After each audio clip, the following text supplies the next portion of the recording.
దేవుడు బహుమతి ఇవ్వటం కానీ శిక్షించటం కానీ చేయడు. ఆయన ఉన్నాడు అంతే. అది ఆయన స్థితి.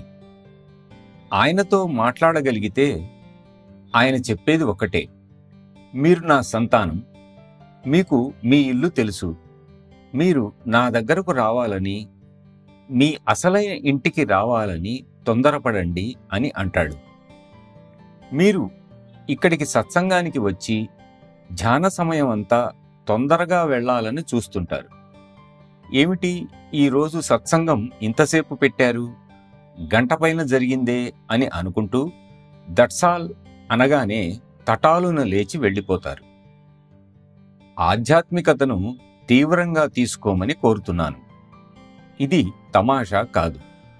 మీరు కావాలంటే పోగొట్టుకున్న డబ్బుని గాని, ఆరోగ్యాన్ని గాని, కీర్తిని గాని తిరిగి పొందగలరు, ఒక్క సమయాన్ని తప్ప. కాబట్టి సమయాన్ని వృధా చేయకండి. మాస్టర్ మనకు ఏ క్షణంలో ఏమిస్తారో మనకు తెలియదు.